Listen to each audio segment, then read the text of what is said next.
So one of the things that we talk to our finance team about is we help them understand that there are levers that you can pull in support, but when you pull one lever, another one goes up. So yes, you can pull that cost lever down, but that's probably going to make your TTR or your CSAT lever move in a different direction. So helping them understand those relationships, and that it's not it's not a pair of Levi's. You can't just squeeze more case volume in and expect things to stay the same.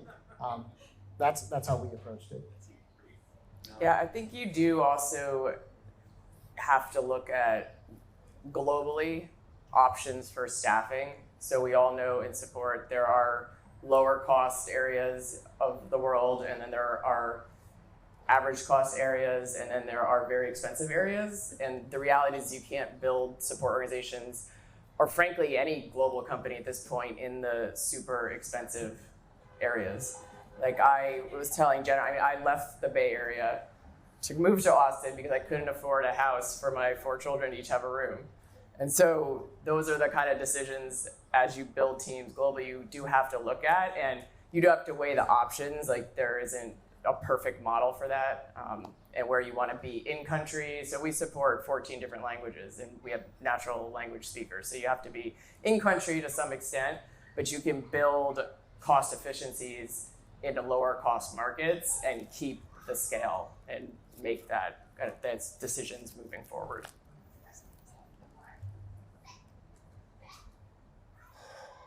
So we just went through a RIF in January also.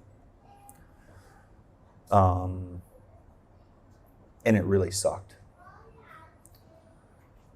The reason that it sucked for my support team more than anybody else in the company, in my opinion, this is my opinion and my opinion only, is because the 2 guys sitting in the back of the room had already been managing out the low performers. So when we did the RIF, we actually had to get rid of people who were actually doing their job. Most organizations, product, I'm never going to say support doesn't do this, but product, management, marketing, sales, forgive me if I'm offending anybody here, they have somebody at the end of the year that you're going to do the end of the year review with that are not meeting expectations. So those are the easy guys to pick off the list. But when you do what we do, it sucks.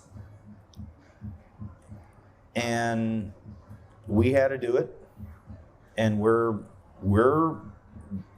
kind of accountable for it, and we're in a I told you so moment right now. I told you so.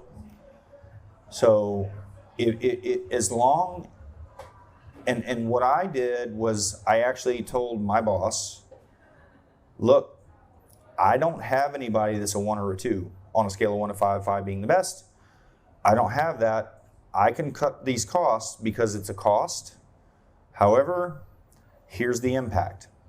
Here's the potential impact. And now I'm in a I told you so moment.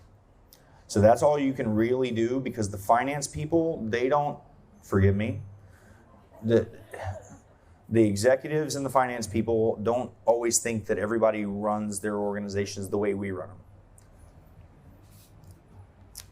I would definitely echo having a solid utilization and capacity model. And if those decisions are made, you're in the position to show down the road that, this will impact TTR, CSAT, these other, it is an equilibrium. I love the lever thing, by the way, because I think it's so true for support.